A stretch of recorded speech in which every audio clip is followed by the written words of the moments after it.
One of the pleasures of being a college chaplain is to become a bridge builder between departments, between people, and between faith traditions as well. It's my pleasure to welcome Reverend Matt O'Rear, Director of Missions at Philadelphia Seminary, and the Managing Director of Project Connect, another organization which tries to connect people and young adults with vocation. Reverend O'Rear.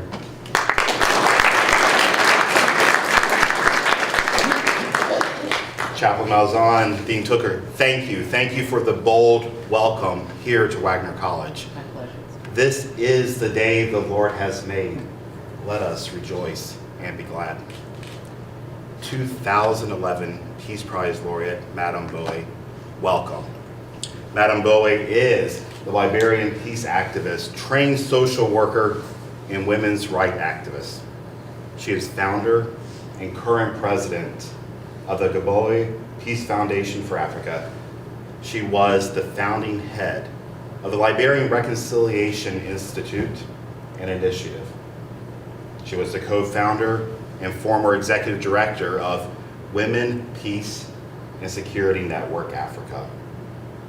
She is also the founding member and former Liberian coordinator of Women in Peace Building Network, West Africa Network for Peace Building. Madame Gbowee is currently named the Distinguished Fellow in Social Justice at Wagner College, and she travels internationally to advocate for human rights, peace, and security. Madame Gbowee's leadership of Women in Liberia Mass Action for Peace, which brought together Christian and Muslim women in a nonviolent movement that played a pivotal role in ending Liberia's civil war in 2003. This is chronicled in her memoir, Mighty Be Our Powers, and in the award-winning documentary, Pray the Devil Back to Hell.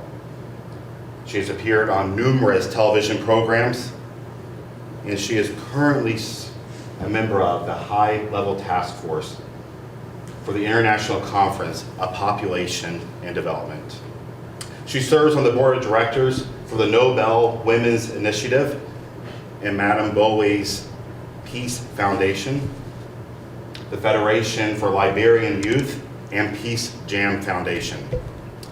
She is a member of the African Women's Leadership Network for Reproductive Health and Family Planning. Madame Gbowee is an Oxfam Global Ambassador and received the Women's Refuge Council's Voice of Courage Award in 2014. She has received honorary degrees from Rhodes University in South Africa, the University of Alberta in Canada, the Polytechnic University of Mozambique, Cedar Crest College in the United States, the University of Dunedin in Scotland, and she holds an MA in Conflict Transformation from Eastern Mennonite University in Virginia. Ms. Gbowee is the proud mother of 6 children. There are times in our theology that we talk about where heaven and earth come so close, at the thin place where we can see the kingdom of God now. So we stand now in our white shirts to welcome you. Ladies and gentlemen, Madame Gbowee.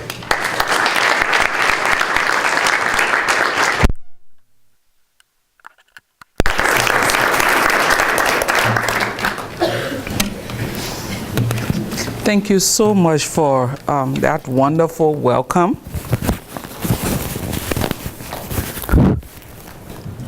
Okay, I think. Thank you for the welcome. First, I would like to recognize the presence of my staff colleague, Hafiza Rashid, who's been my assistant for 3 years and will be leaving me soon to go to another job. But she's really been, Hafiza.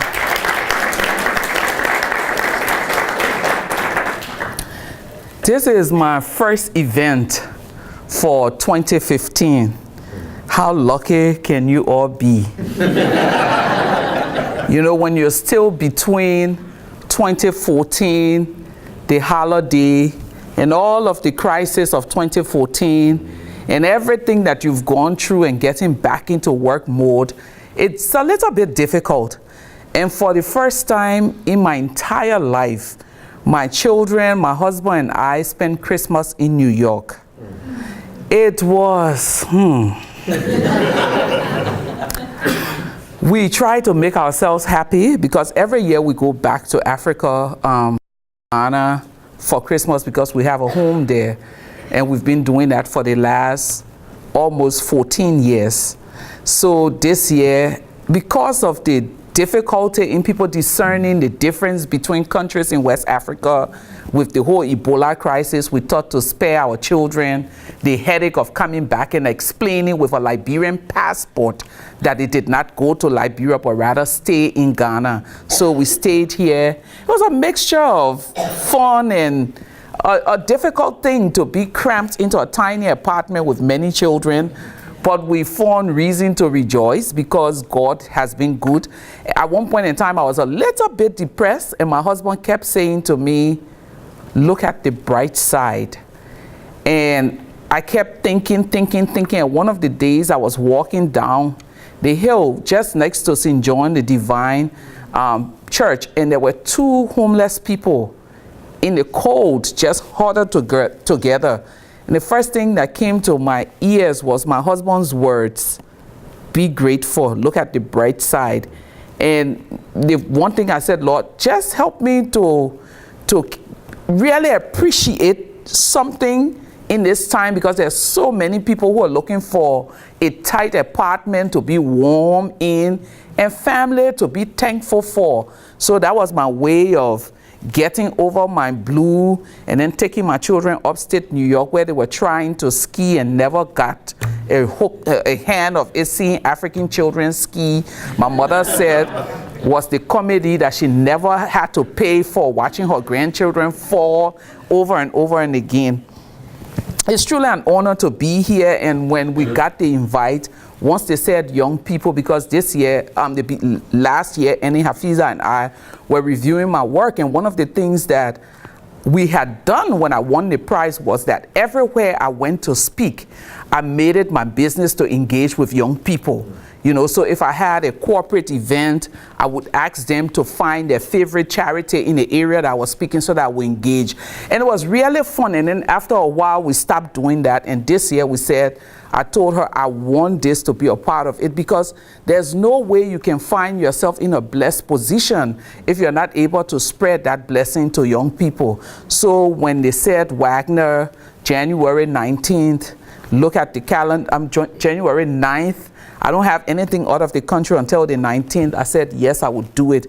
And then you all wanted to hear about my vocation, my work, my life work, how I came to it. And this afternoon, I've decided to use the topic, my life, my work, my faith.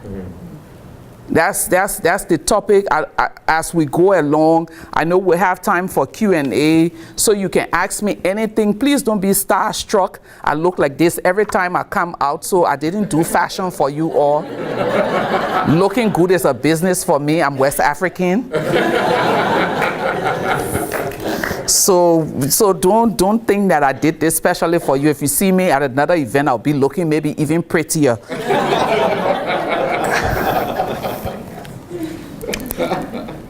But I also see 2015 as a year of gaining knowledge, and the reason why I wanted to do this, because I learn a lot from young people, even as I try to give a little bit of what I know. I've come to believe without a doubt that the decision that leads to one's life journey or vocation is primarily influenced by some incident in a person's life or an experience. Growing up as a child, I was described as the child who would contract cold if someone coughed underwater. So every disease there was, except for Ebola and HIV/AIDS, for childhood disease, I contracted. Measles, malaria, everything I had. I had my fair share of chicken pox, I had my fair share of cholera, and then later on, I had developed ulcer. And so as a 9-year-old child, I was constantly in the emergency room, constantly being attended to by doctors and nurses and pediatricians, and those were the days that Liberia really had a good healthcare system. And at one point in time in my life, I decided I want to be a pediatrician. Because of my frequent visit to the doctor as a child, it helped shape my mind and my thought about going into the medical field. In 1990, when the war started, I lost all interest because I had already enrolled at the University of Liberia, chemistry major, minor biology, ultimately going to medical school, and ultimately becoming a medical doctor that I wanted to be, treating children's illness. And then the war came, and every day during the war, we heard stories of our colleagues that had died, or someone that entire family had gotten wiped out, or something that had happened. And I just got to the place where I told myself, no school, no college, nothing is going to be party all the time after this war. Because I felt like, what is the essence of spending all your time reading books, going over things, when one tiny piece of metal could undo everything? And what really reinforced that was I had a childhood friend who I would later write about in my book called Kofa, who was so, I mean, like, you've never seen a young man looking so good, every day polished. His ultimate goal was to come to the U.S., join the U.S. Marines. His father was a general in the Liberian army, and they were all boys living in the house. One early morning, we heard that everyone in that house had been killed, except for their father, because they couldn't find him. I told myself afterwards, no school. So my life spiraled from being firmly on track. And I'm sure there are some of you in this room who has it all figured out in your notebooks and your diaries that life is going to be like this. I will have the white picket fence, I will do this, and I will have only 2 children, and maybe 21 years later you have 6 like me. You know, so you have it all. So my life was all, everything was airtight, really in place. And then it just spiraled from being intact to going totally out of control. I had 4 children in 5 years. I was in an abusive relationship. I had no clue where my life was headed. As I think about the state of my life at that point in time, I realized that that was God's perfect design for me, because He was steering me away from medicine and bringing me to activism to achieve His purpose through my life. That's how I see it, and we'll talk about that later. I lived in a community at the time with my abusive husband, then with 2 children, and in that community you had a lot of young men who only pastime was having sex with the first available young woman. I noticed 4 little girls in that community who huddled together every day, but they were the object of mockery and laughter and shaming. So one day I invited them on my porch, and they came and I asked them, and they had so many confusions about life and sex and education, all of the different things. That began, I would say, my first involvement in activism. Daily, I would forget my nighttime abuse, and in the morning, I would meet those girls and would sit down and have conversations about sex and bodily integrity and education and different things. It felt good. I liked it. I could see the difference it was making in the lives of those girls. A friend who I had in the neighborhood who observed my work with the girls in the community, and she told me to apply to a basic social work program that was happening after the war. I was a little bit uneasy, and one of the reasons why I agreed to come here today was the Lutheran in the invitation, because my Lutheran connection has somehow helped me in many ways. When I decided to go and do the basic social work program, I needed an institutional backing. And the church was the only one who was willing to say, okay, we know her, she's a smart person. They never looked at the children and the relationship I was in and how my life had spiraled out of control. It was like there's hope. So they wrote that letter and got me back into that program.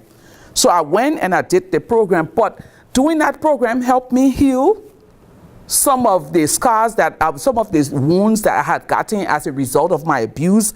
And then it helped me gain a different perspective of life. You know, life had thrown me, you say, under the bus in this country, but I think I was really somewhere else. And as the journey progressed, I realized that I like the people-to-people's touch. I see myself as a people's person. I don't know how Hafiza feel about that. But there are certain aspects of the work at the time that I realized was definitely not for me, and I want you all to hold that thought. Certain parts of the work that was definitely not for me. My social work experience introduced me to working with women survivors. And you know how when you're searching, because when you're looking for a purpose in life, for a vocation that suits you, it's like you're grouping in the dark in a very unknown room. Somewhere where they just throw you in a room, turn off the light, not like your bedroom. Because if they turn off the light in your bedroom, you know what to touch and you know where to go. But when you're looking for your life vocation, you're in a strange room and there's no light. So you're grouping and you're looking and you're looking and you're looking. And that was how it felt for me for many years. I'm looking for something that would turn that light on in my life. Because I had suicide thoughts. I had all kinds of things had happened to me. When I met this group of women, it was like I touched the light. Bam! It came on. It was a feeling of sadness. Listen to their stories of amputation, rape, and abuse. But then there was a feeling of excitement and then anger. It's something that I cannot explain, except that I ask young people who ask me, how do you know this is what you're being called to do? I said, when you go to bed and you can't sleep, you're angry. But then in your anger, you have ideas just flowing, coming at you. That's how I felt. It was like, yes, this is where I want to be. Building peace, working with women survivors to achieve it, and just using my voice to heal, but also using my voice to challenge, because I needed a place to channel my anger, and then I needed a place to share some of my passion, and it felt good.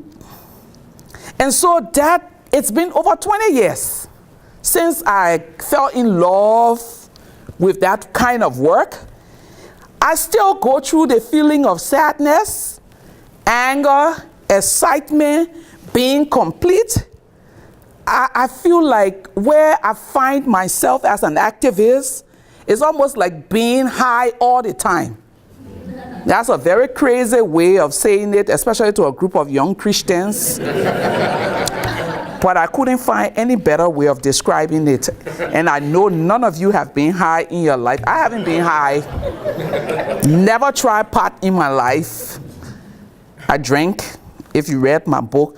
But there is that sense of happiness, that unexplained joy and unexplained passion and unexplained energy. I'll give you an example. Last year, I went to Chicago to give a talk to a group of women, high-profile Chicago business women, you know, the kind of thing that they will invite you to. Some people looking for where they want to go, want to hear about your work, do different things. And then I left Chicago and flew to Qatar. So that was like a 24-hour flight. Left from Qatar, flew to Nairobi, 6-7 hours. Got to Nairobi 2 a.m. The person who came to meet me had my name like this. So the name was supposed to be like this, but he had it like this. And I stood there for almost an hour calling poor Hafiza in the middle of the night here to say, I can't see a driver. This is supposed to be well organized because it's the UN. And I'm standing here with all of these men who are looking at me strangely. And then she said, maybe you just need to look around. I said, I've looked. And all of a sudden, I see a man coming. And I said to him, let me see that paper. And he said, I said, let me see that paper. And he turns it around, and that's my name. And I said, how are you supposed to hold the paper? He said, like this. I said, hold it like this until we get in the car. But I fussed with him, and I have a good sense of Nairobi, but I didn't have a sense of where we're going. So then I said to myself, wow, after all of this fuss about paper, my name, what if he's taking me to a place to kill me? Then I started being nice and said, sir, I have 6 children. I believe in Jesus. And I just went on and on explaining, and he was like, as if I care, because he was just straight-faced, like typical African man. See this woman talking to me like a little boy, and now she wants to be friends. We get to the hotel, and I tip him nicely and said to him, next time, how would you do it? He said, hold it like this. I said, good. And then I went into the hotel, but I got to that hotel like 3 in the morning, check into my room, and by 7 a.m. I had to be up, because we're meeting on South Sudan. I got up at 7 a.m., went for breakfast. They ushered us into the room. We were 7 women who had the group of UN organizations had put together as Friends of Southern Sudan to help the women of South Sudan get involved in the peace process. I said the only reason why I fitted the profile to be in that room was because of the title that God had put on me, Nobel Laureate. Because I walk into the room with some of Africa's best.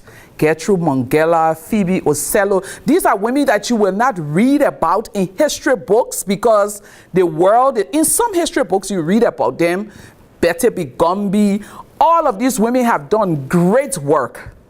And here I am, lucky to be with them. I felt like this little child in a meeting with elders and just drinking from the tree of knowledge. And we sat in that meeting from 8:30, the meeting convened. We did not enter 8 p.m. We entered 8 p.m. My flight was 10. I had to go straight to the airport.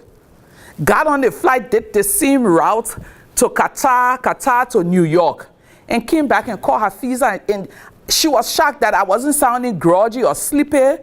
But the reason I'm telling you this story is because of I found myself in the space 20 years ago when I touched that light. That was the space I found myself in. It was exciting to be meeting with those women and just learning from them and hearing about their stories 50 years ago when they were in the struggle for Africa's independence. When they were, just talking things that I could never, ever learn had I not been in that room. One of the stories that I like to tell was Gertrude Mongella telling us that when the former president of Tanzania, Julius Nyerere, became president, people in parliament were scheming to make him president for life. And she said she was coming back from a trip from the UK, and she was fortunate to meet his children on a flight. And his children said to her, she said, how are you all? When last did you see daddy? And they look at her with that blank expression. And she said she was confused. They said, we don't see him. We should be asking you. His children is Tanzania. His wife is Tanzania. You know, so it's like this man has spent his entire life on the struggle for independence. He finally became president, and his children didn't know him. Anyway, he was having grandchildren. So she said by the time she got back to parliament, this bill had been put on the table for him to be president for life. And she said no. She was the only one to oppose the bill, and she started moving from place to place, telling people, let's vote against it. So, and he said the only way he would accept is if there was a 100% vote in parliament. And she was that lone voice. She said they stayed in parliament till almost morning, and he finally came in when they could not get her to back down. And someone stood up and said, she said to herself, this is the end of my political career in this country. So I might as well speak the truth and walk away. Someone said to him, she was the one who opposed. And he listened to all of the fours, and he asked her to speak. Why are you against this? And she said, you are a useless father. He was like, she said yes. And she went on and on and on and on and said to him, I would love to see you retire and forge a relationship with your children. Even though it's too late, get to know your grandchildren. And when he stood up to speak, he said, I know you all love me, but I know that Gertrude loved me the best.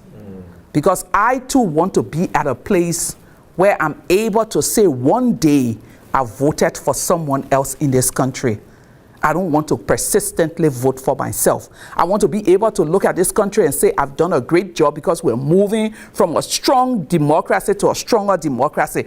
But I mean, just sitting in that room and listening to those women, and just for me, it was like, truly, God, every other day you tell me this is where you want me to be. The journey for me as an activist has been exciting. I've learned some lessons because I know you all will be sitting and saying, so has it always been good? No. But I've also learned that there is no difference between your vocation, your personal life, and your faith. They're intertwined. Except you don't believe that there is a higher power. But there is no way you can separate your personal life from your life's ambition and from your faith. For me, the lesson I've learned is timeless and borderless. If you are truly called to do what you do, it doesn't matter what hour of the day, you will still have the energy to do that thing. It doesn't matter where you find yourself, you will still find the energy to do that.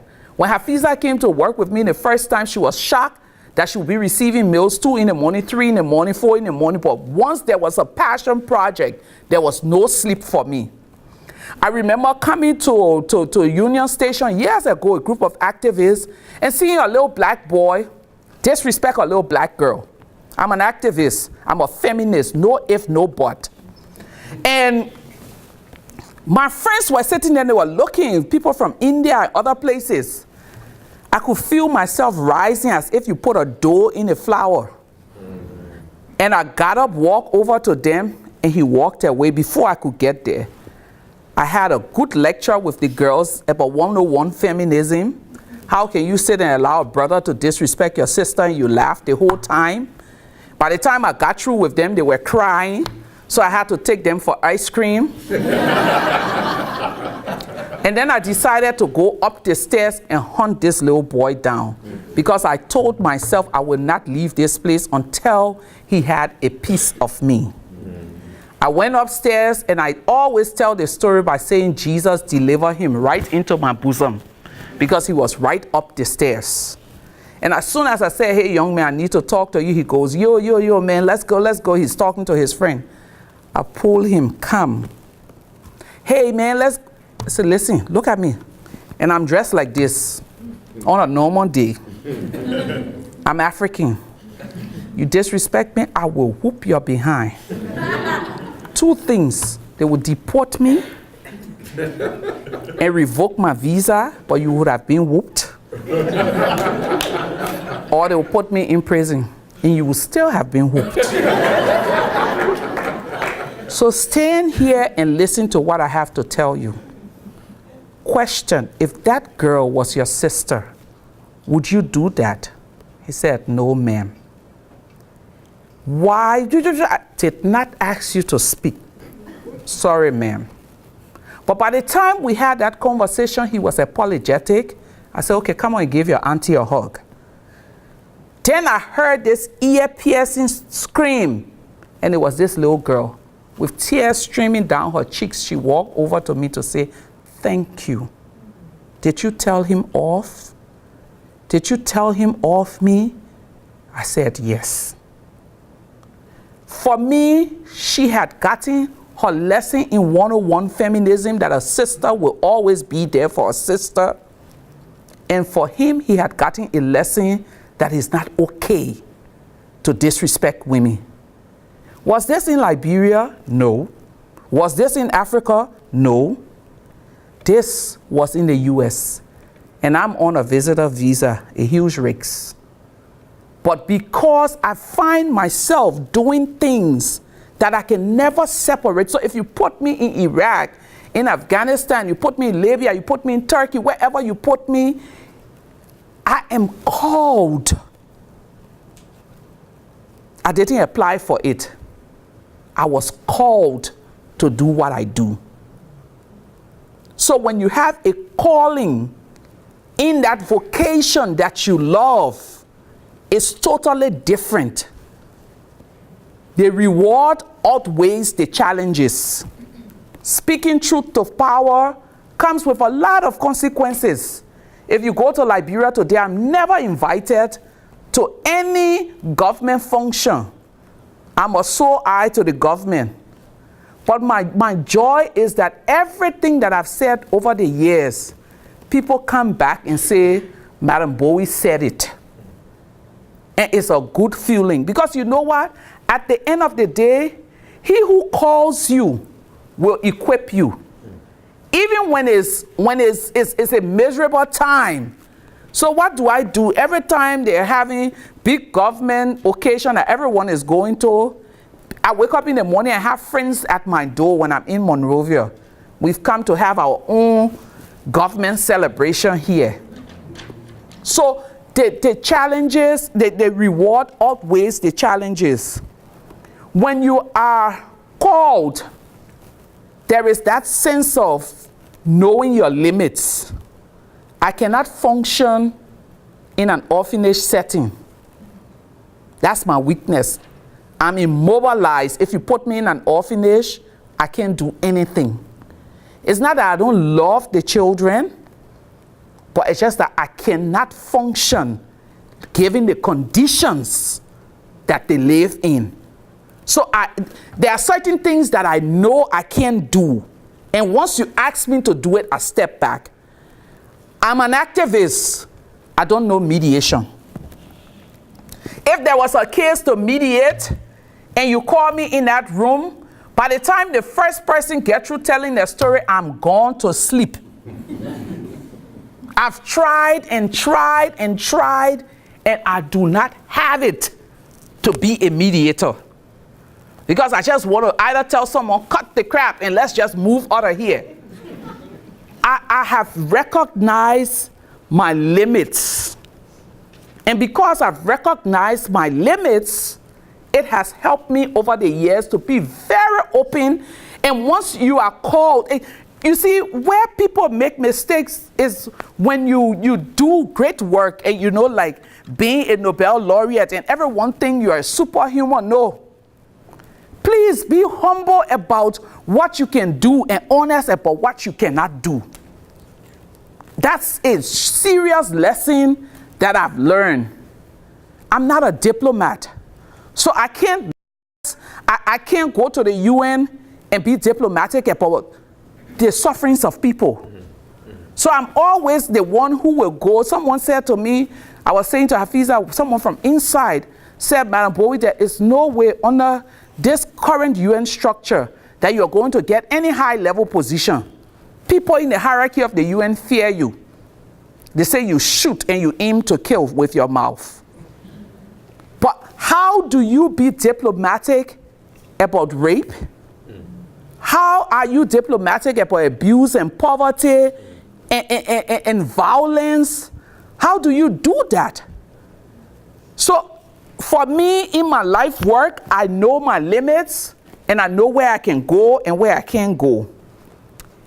Even as you're called, and if you're in your calling, one of the lessons that I've learned is flexibility and creativity.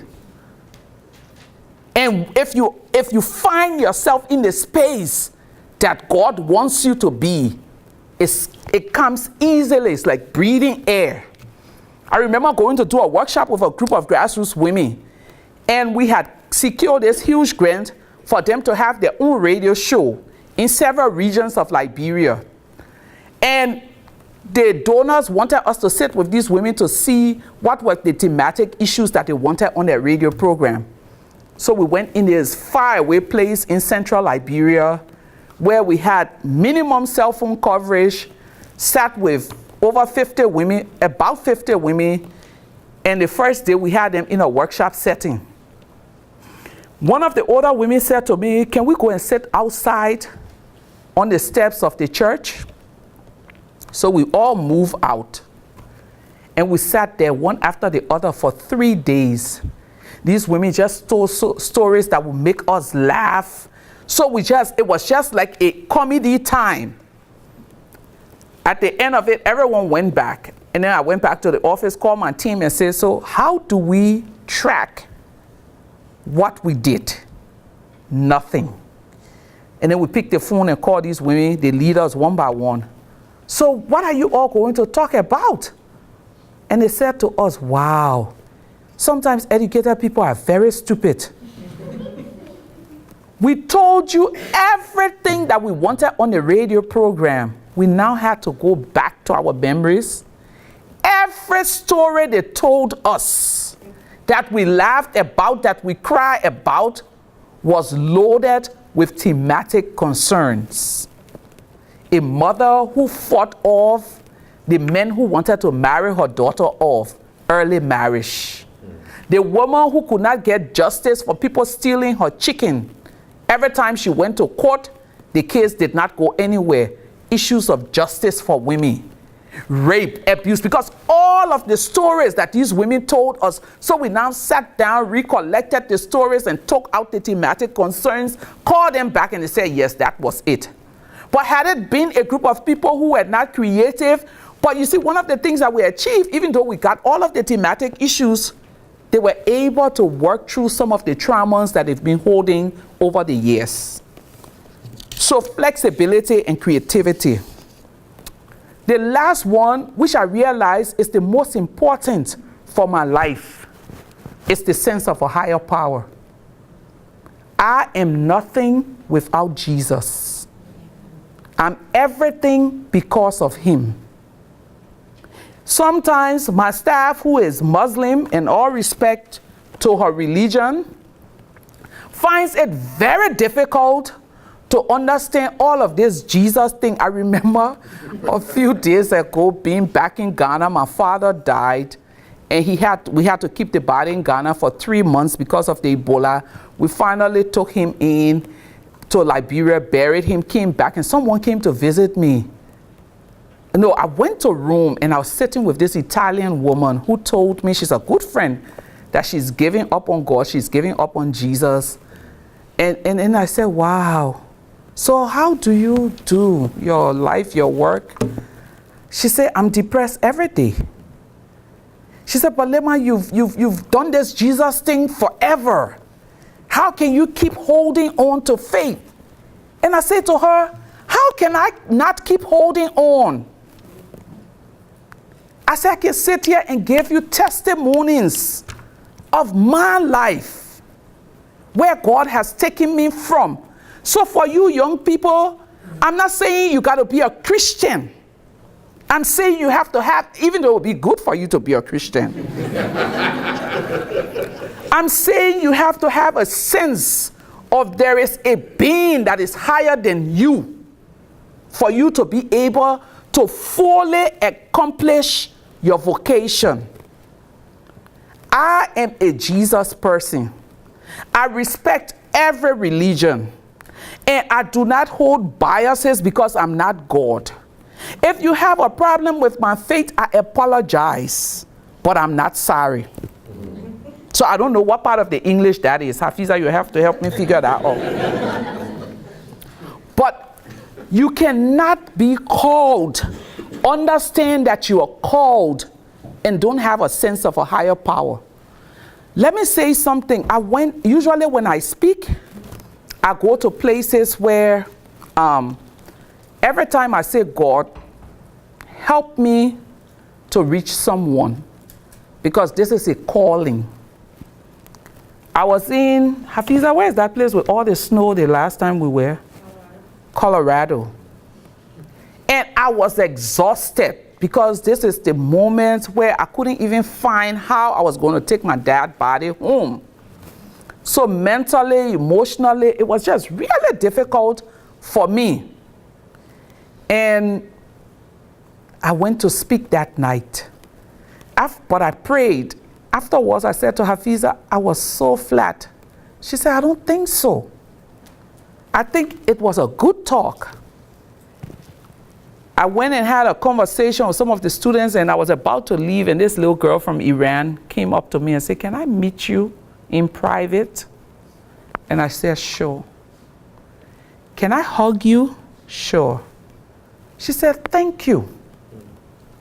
God sent you here to answer the questions that I had. And now I know what I want to do. You didn't speak to the group. You spoke to me. I had things that I had laid out. And I wanted to, she's not a Christian, she's Muslim. But I needed confirmation that I was on the right track. Thank you. And then I said, wow. Again, what the Bible says is confirmed. You know, our wisdom is foolishness to God. And foolishness to us is wisdom to God. So everything that I've done, can you imagine 19 years almost ago today, I was virtually homeless. I had 4 kids. I didn't know where I was going. And I stand here barely 19 years ago as a Nobel laureate. Tell me, if that is not the doing of a higher power, then I don't know what. I've been asked many times as I've journeyed, what would you change about your calling, the work you do, your children, things? And I say, absolutely nothing. Don't you have regrets? Even if I do, I still want to live through those regrets. Because my experience as a survivor of war, my experience as a domestic violence survivor, my experience as a single mother before has prepared me for the awesome call that God has placed on my life. And if I had to change anything around, I doubt if all of the chips will fall in the right place. And so because of everything that I've gone through as an activist, and I can stand here and give you stories about God opening doors and doing things, I have concluded one conclusion on my life. And I hope that if you don't remember anything apart from me being beautiful, you will remember this. Never despise humble beginnings. Because that is the sum of my life, my work, and my faith. Thank you.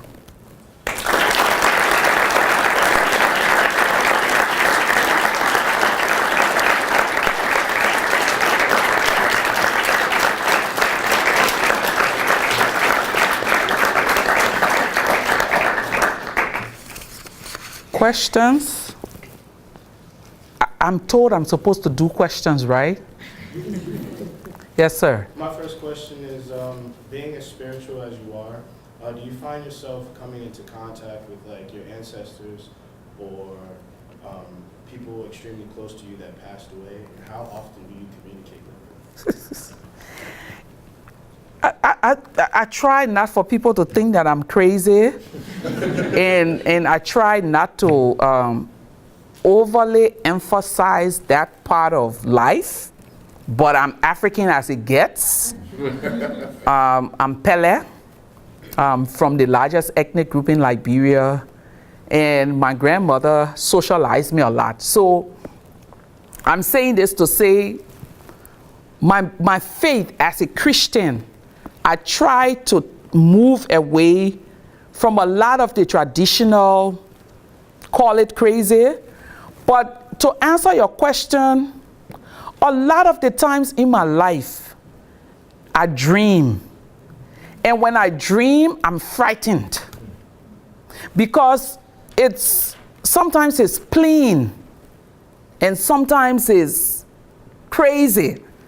When I have a dream, if my mother was in this room and I woke up in the morning and had a dream, I would stand far from her to say, oh, last night I had this dream, and in my dream, this thing, because usually I'm going to get a slap. Pop, I told you to stop being a witch. You know, but I don't know why, but I do. Recently, my father died, and it was a difficult time for me. And when he died, we left him in Ghana at a funeral home because he came for vacation, and then the Ebola outbreak, and we couldn't take the body home because there were no flights. So 3 months, he's lying in a funeral home while we were trying to organize a flight to take him home. And I remember one of the days that I was just questioning myself. And you could call it, because science has different ways of explaining some of these things. I'm not a scientist, I'm an African. And at night, I saw him standing in our church in Liberia and talking back and forth with the men, and I walked to him, but I never touched him. And I said, how are you? He said, where you left me, they're taking very good care of me. So I woke up with a sense of peace. And then I went home and we did the funeral. It was a very stressful time because I was really very close to him. I was the person who we would call a daddy's girl. We could talk about anything. And after we went to Rome, my husband and I had this dream where he's standing and I'm standing, but he holds my hand and say, you did very well. You did your best. And you don't need to thank me. I should be thanking you. And I woke up and said to my husband, oh, I just, so I do have these things. And sometimes things that has happened and I'm not around, I will call, and that's where my mother would slap me. And I would say, she said, that thing happened this morning and you were way somewhere else. So I do have that, but I do not focus on it because I know that, like I said, my ultimate source in my life is Jesus. God has been that person for me. I have been to places where, had it been other people, they probably would not be alive today.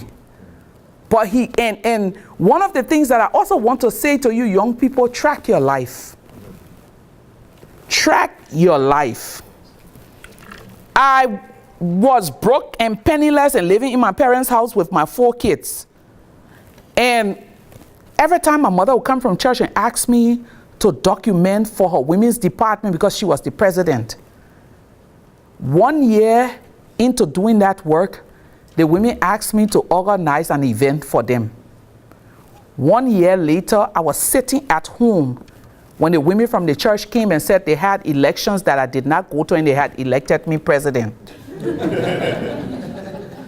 And then I started doing that women's work in the church.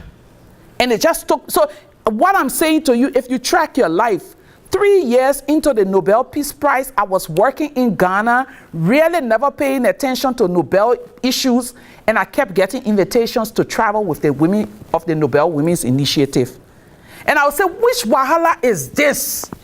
I don't want to do this kind of work with these high-profile people flying in private jets, going to this other place. I want to just do my work. And for 3 years, the last piece of thing they invited me to do was to do a document with Wangari Maathai. We did that. We did a piece of essay together, and they published it for an event. And a few months later, she died. That year, I was named a Nobel laureate. I have begun to track my life. Track it. Because there is, I don't think there are coincidences in life.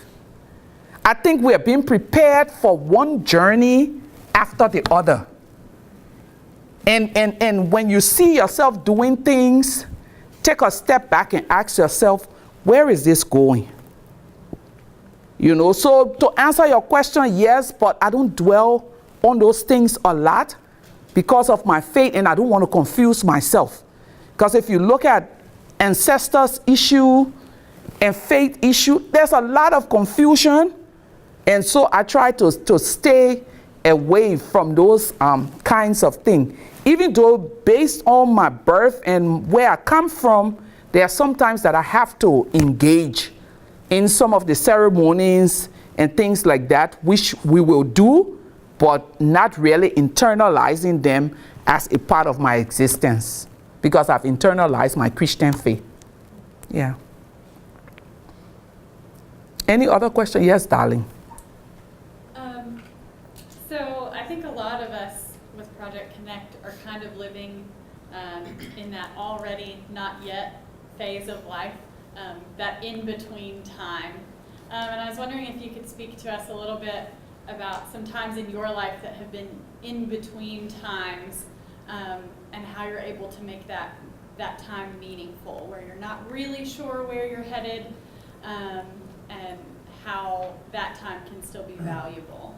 I'm right in my in-between time right now. I'm honestly in my in-between time. I've done Barnard for almost 2 years now.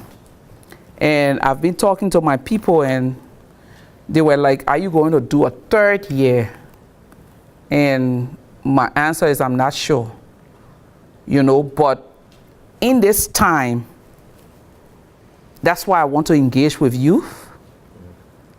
I want to go back to my first love. Do things that may not get documented in newspapers and in publications, but give you. Your in-between time is about you. It's not about anyone, because you are at a place of rest, if I may call it that. You are at a place of figuring things out. And you don't need to beat yourself up that you're lazy, you're just doing things. I tell people, keep a notebook by you. If a thought comes along, write it. If you have the urge to go and volunteer at a shelter, even if it's for a day, do it. But do things that makes you happy. And for me, engaging with young people, going back on the continent, is what makes me happy. So in my in-between time and trying to figure stuff out, this year I plan to do a lot of community work, and I plan to be in Africa working with women at different levels. So everyone has that moment. And because I saw you frown, that even a Nobel laureate, of course we do.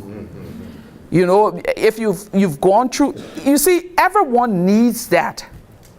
In my native language, we have a parable. They say if you put a mouthful of water and you keep it in your mouth too long, it turns to saliva, and you feel that urge to swallow. You know the interpretation. If you stay at a place too long, and Dean, I'm not talking to you.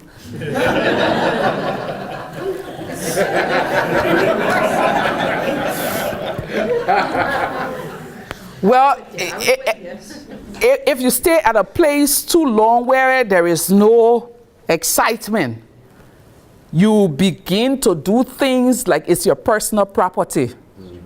You know, so everybody needs that moment that they will step back and have that time in between moving on to something else.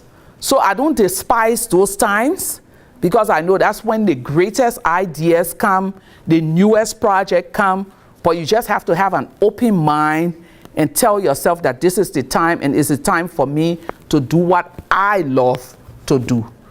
But something meaningful, not party like the world will end tomorrow, even though you can do some of that. You know, we just came back from upstate New York, and the place we went, there was a nightclub, and my husband and my 5-year-old, because they used to allow the children from 9 to 10. So my husband and my 5-year-old were the first people in every night, and we danced like there was no tomorrow. you know, but afterwards you have to also find time to say, what can I do that is meaningful to the world? I brought a few copies of a book that I wrote years ago called Giving. It's a small book. I've never asked anyone to publish. I do my own printing and distribute for free. It was my gift to the world. And that I'm at this place now, I have decided to do a second little book called In the Times of Trial. And so those are the kinds of things that you want to do, things that the busy and busyness of life would not allow you to do. So it's like you are on your own sabbatical, or you're doing, yes. So this is where I find myself now. And sometimes it's, if you're a spiritual person, it's the time to really seek the face of God more. You spend time in prayer more, you spend time reading more, but it's for you, for your benefit, to quench whatever you've lost by giving off to people. And the reason why I'm at that place is because last year was a tough year for me. Losing my dad, Ebola, all of the political issues that I have to deal with, and just doing over, 30 events, Hafiza? Besides my work, globally, over 30 events, and then engaging and teaching and doing different things. So I really need that time to find myself again. Yeah. Did I answer your question? Sure, okay. Yes, ma'am. So some of us are seminarians, future, leaders in the church. Some of us just are leaders or community organizers on our own time. In your book, you talk a lot about more or less community organizing in Liberia during the Civil War, women of different faiths, people in rural areas. Can you kind of, for any of those who may have not really read that, kind of explain what that was like in terms of organizing people and trying to kind of make change? Well, one thing that was certain, we had a culture in Liberia that, especially politics, if you go back into the history of Liberia, we gained our independence in 1847. So besides Ethiopia, Liberia was the second, only we were never colonized, we had our independence, but we also had a system of government that was imposed on the indigenous people. The free slaves went back to Liberia and did everything that was done to them here as slaves. So they had segregated school, the government was only to benefit them. All of the things that Dr. King fought for, they went back and did. And he fought many years later, but they did everything that happened to them, to the indigenous people of Liberia. So after independence, 1847, there were several elections, but the indigenous people and women did not vote until 1957. So you had almost 110 years after independence before indigenous people voted. And the women and indigenous people that were allowed to vote were property owners. So the question you need to ask yourself, how many women owned properties in those days? So you know that obviously they were totally left out. So that really brought about a culture in Liberia of women not really being interested in the politics of the nation. So the name they gave politics, the people's thing. Quote unquote, people's thing. So politics was for someone else. And so they went about their business, doing their own thing. And so even when the war came, because it had to do with political leaders, it was the people's thing. It was not their thing. So when we started, when I started working with women, the question was, even though this is the people's thing, who are the ones that are being raped on a regular basis? Us. So asking them questions, and really just trying to start a revival, a kind of revival with them to say, you need to do something. So the first initiative we started was awareness. You can't build a movement if people don't know what the movement is about. Over the last few days, I've been reading comments that Oprah made about the protests in New York and around the country, and people have really bashed her. But in all honesty, you want to ask yourself, so what are they protesting for? What do they hope to achieve?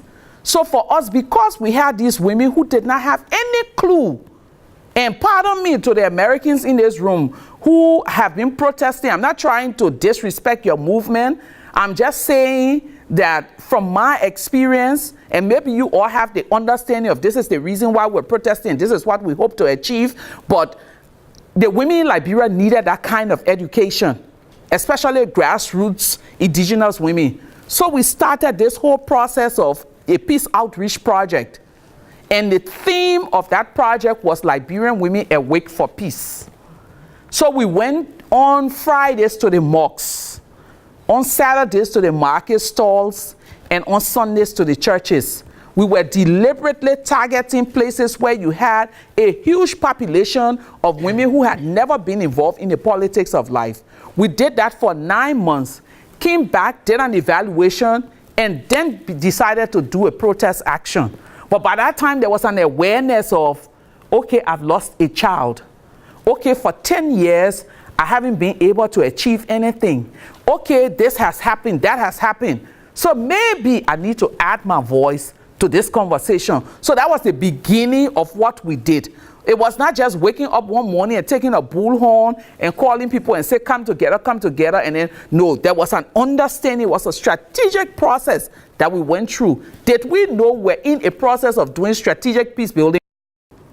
But we're just guided, you know, by our ambition to see peace come to Liberia, by God, who we felt, whether Christian or Muslim, was calling us to do this work. We were guided to do all of these things, yeah. So every day when we went and protested, the groups that we had leaders. And at the end of the day of protest, the leaders would sit in a room, uneducated, educated women. 3 questions. What did we do right? What did we do wrong? How can we improve tomorrow? Is that not evaluation? And strategic evaluation at that. So those were the things that we did on a regular basis. So if we come back to the protests that have been happening, the question you want to ask yourself, are those things happening? Is there a purpose? We had a 3-pronged reason for the protests: unconditional ceasefire, the deployment of an intervention force, and peace talks between the warring parties. Those were the 3 things we're agitating about. A few days ago, I had a meeting with some of the powerful women of New York, and they were talking about helping Ebola, blah, blah, blah, blah, blah. And the question was, so what are you all doing about New York? And they said, what can we do? And we shared some strategies that yesterday they reported back to say they will be working on. But the protests can go on, but you need for people to step in to do some other things that they need to do. So we did that kind of mobilization. Did we have crisis? Yes. Because of course there were some people who wanted us to be radical, go to Taylor House, throw stones, and we were not for that. There were some people who wanted for us to do this. Other people have their personal issues, and we persistently reminded them, these 3 things are what we're hoping for. It came at the detriment of the leader, because I remember in 2003, once the peace agreement was signed, the one who was named president of Liberia called me to be his chief of office staff. And I smiled and told him I couldn't do that. Because the one reason being, everyone would have seen my involvement in the protest as wanting a political position. The next thing they asked me to be was to serve as the chair of the board of the oil company. Girl, that sounded juicy. Because every meeting meant $7,000 in my account.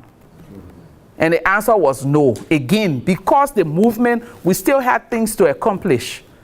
So I don't know if I answer your question, but that kind of mobilization that happens has to happen based on a particular issue. And there should be an understanding that this is our ultimate goal. You can't have an endless protest. You need to know we're starting because of this, and we're ending when we see this. Are you okay? Yes. Okay. Yes, sir. Well, first off, you're very beautiful. I like But you talk about darkness, you talk about the light, and when you found your calling, the light just happened. Did you run towards the light first? or were you kind of more wanting to stay in the darkness? And did you still find peace in the darkness, maybe? Jeez, I was afraid of the light. Because my life work had always been engaging with a lot of male colleagues. And you know, all of these stereotypical images of women working together, how we yank each other hair and stab each other in the back. So I was afraid of doing that. But I'll tell you one thing, there was no peace. My final and ultimate decision to go for what God was calling me to do came almost when I almost came to the point of losing my life. I was doing this work for the church in the trauma healing department. And there was this persistent feeling of, it's time to leave. You know how you have that feeling that it's not exciting here anymore. There is no sense of I'm doing something. And I kept saying I have 4 kids and I was making $50 United States dollars. If I leave this job, how am I going to feed my children? There was a crisis in the church in southeastern Liberia, and my bosses asked me to go and do what? Mediation. We got to that place. I barely remember what happened because we just patched it up. And we had taken a whole bunch of cash to do work. Coming back, I'm standing in the room and I look, I have almost 5,000 US dollars and over 12,000 Liberian dollars. And usually when you're in a non-for-profit car, the security tailor people would never search your car. So I decided to put it in a bag. And there was this nagging feeling to take it out of the bag. So I took the money out, put some here, and wore some in a way that only women will understand. I'm sure you get the picture. And then we got in the car. We got to a place called Zwedru. There was a Norwegian, his staff, and his driver. They had a whole chunk of change in their car and they were paying their staff because the war was getting heavier. We got to that checkpoint, we passed them and they asked us to stop with them for lunch and we told them no, we wanted to make it to town before night came.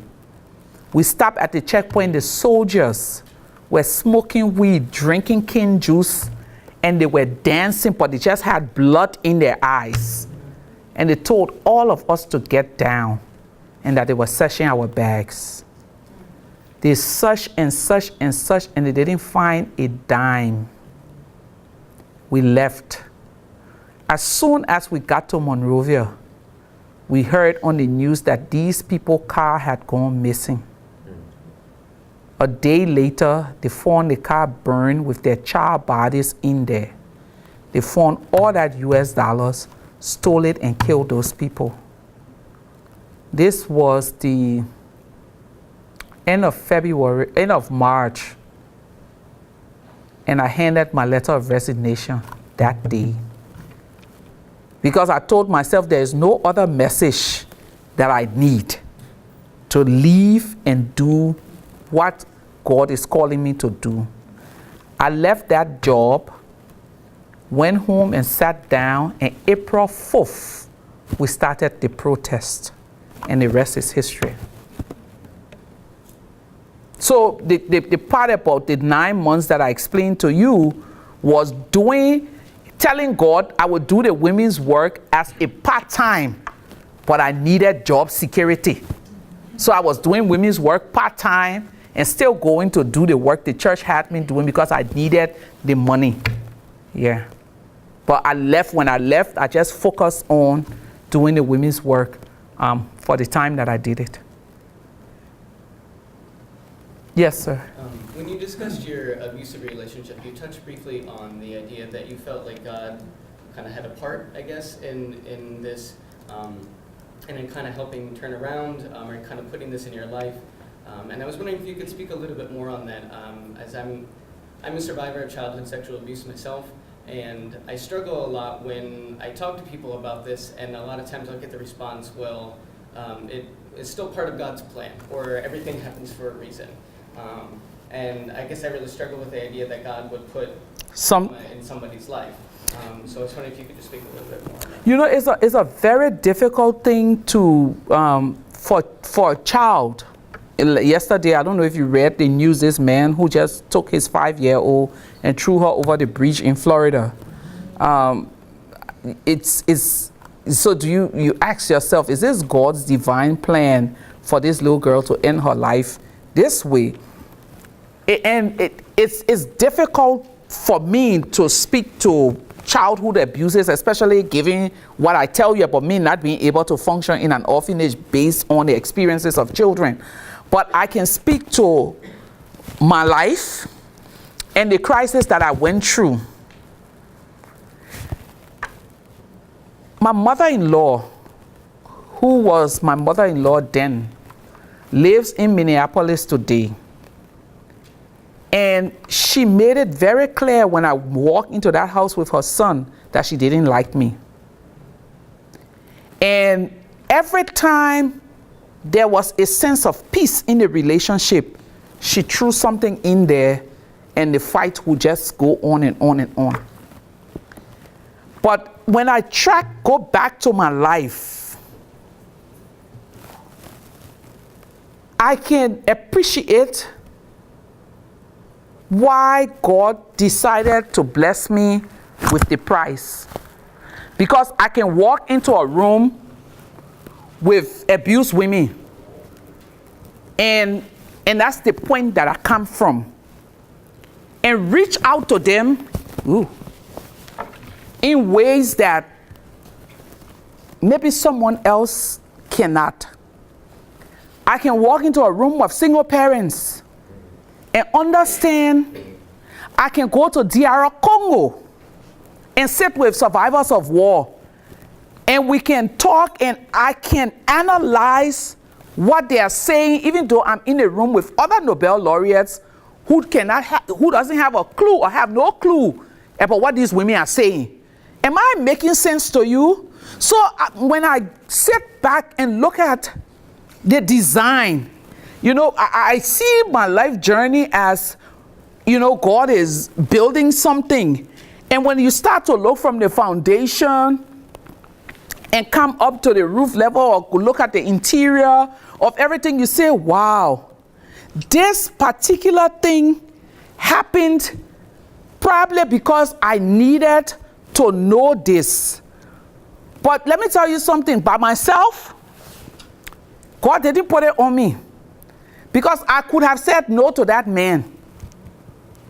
He had just left an abusive relationship and came and wooed me into, I love you. And even though I knew the circumstances, I made a choice.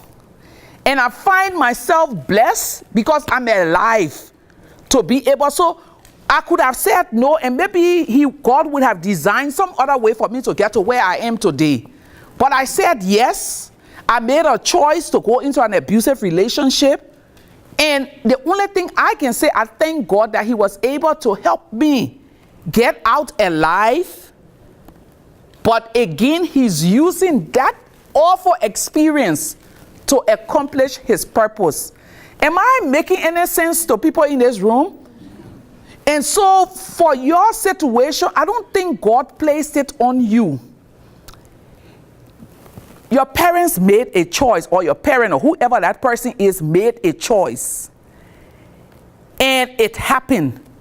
But His perfect design for your life is that one day they will look at you and see that, wow, he was able to turn this around to accomplish a beautiful purpose in life that benefits humanity. Because not many people who had gone through what you had gone through is able to sit down and say, I can explain, not with a hint of wanting to revenge, but I can explain with a hint of wanting to change the world.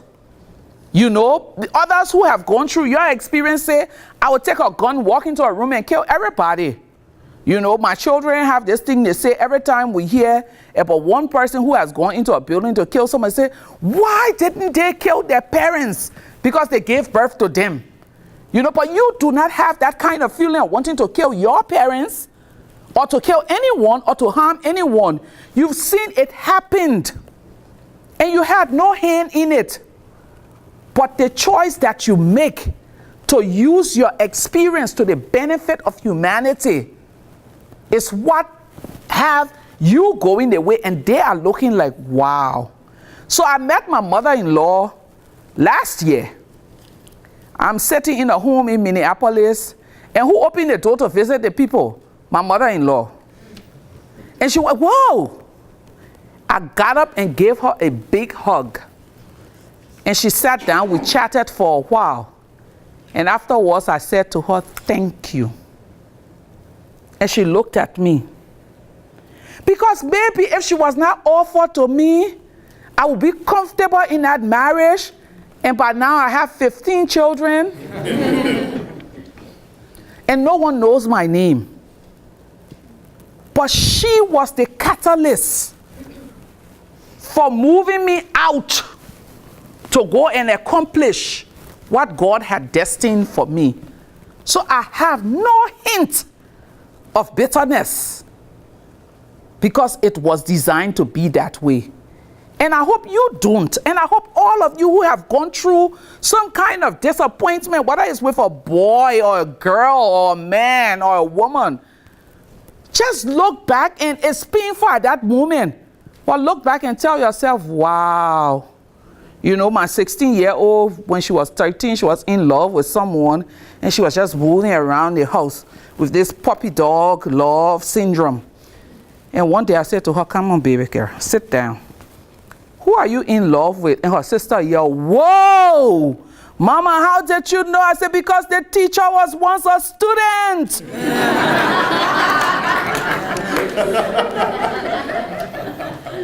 And then she explains to me as this boy. I said, really? She said, yes. I said, well, when you're 18 and very pretty, you look at that boy and get upset. Get over it. And today, if you just mention his name, she wants to slap you. So everything, you know, they say, I like that verse in the Bible that says, all things, not some things, all work together for good to them that love the Lord. There was a family of 10 who got to the gate seconds or minutes before Air Asia took off, and they refused to allow them to board. All things. Because it was not their time. So they didn't board that flight, and they're able to live to tell the story. So every time you get disappointed or you go through a moment of pain, take a step back and say, how can I use this situation to benefit humanity? Let me hear from you, sir.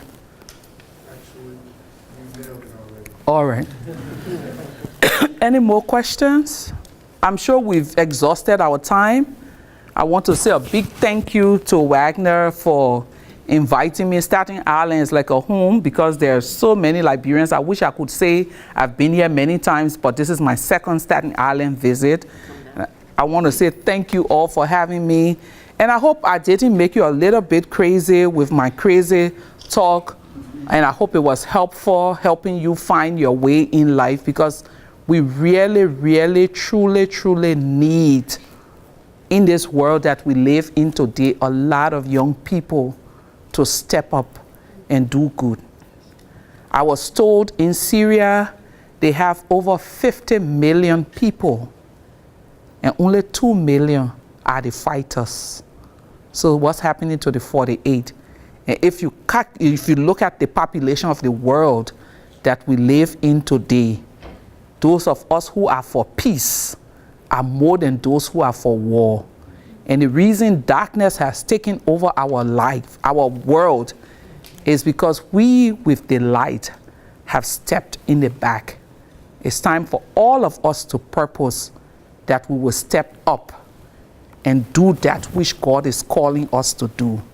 If it sounds crazy, if it feels crazy, if it looks crazy, you're on the right track. Thank you.